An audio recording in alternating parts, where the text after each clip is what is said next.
Look at the top of modern competitive chess, and you will notice a distinct geographic concentration. Players born and trained in the Islamic world consistently occupy the highest tiers of the global rankings.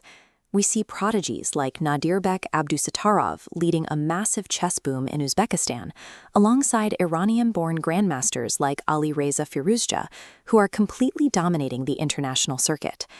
This dominance scales up to the national level. At major global events like the Chess Olympiad, almost the entire Islamic world fields highly competitive teams to play on the world stage.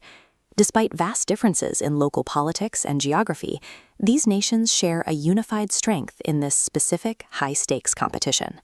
Yet there is a massive contradiction embedded in this success.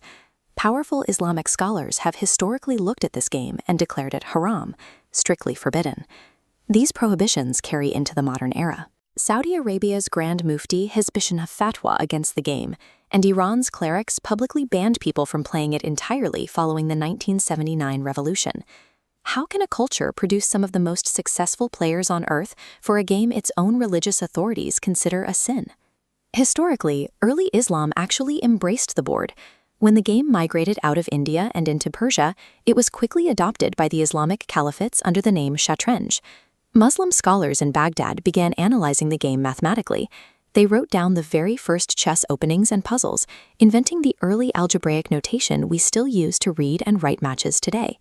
During the Abbasid dynasty, mastering chess was considered a noble pursuit and a core requirement of a courtly education. So when did the game of caliphs become an offense? The scholars who pushed for prohibition built their arguments on three specific charges. The first was guilt by association. Historically, players frequently placed wagers on their matches. Because Islamic law strictly outlaws gambling, clerics argued that any activity associated with betting was inherently tainted. The second charge was the sin of distraction. Chess is intensely absorbing. Critics noted that players routinely became so lost in the game that they habitually delayed, or completely missed, their mandatory daily prayers. To these early clerics, the behavioral side effects of the board, wasting valuable time and encouraging wagers, posed a measurable threat to a believer's religious duties. The third objection was the most literal interpretation of Islamic law: idolatry. Ancient chess sets featured pieces meticulously carved to look like actual kings, mounted knights, and elephants. Strict interpretations of Islam prohibit the creation of statues representing human or animal figures. Pushing these miniature figures across a board struck some purist scholars as dangerously close to idol worship. Add up the gambling, the missed prayers, and the tiny carved idols, and powerful religious authorities saw a complete set of factors that led them to try and erase the game entirely. But everyday Muslims and moderate scholars eventually pushed back by reevaluating the game's actual function. They argued the strict mechanics of chess align with the Islamic pursuit of knowledge, a rigorous mental exercise sharpening critical thinking. This framework makes the game permissible today, provided no money is wagered and matches do not displace mandatory prayers.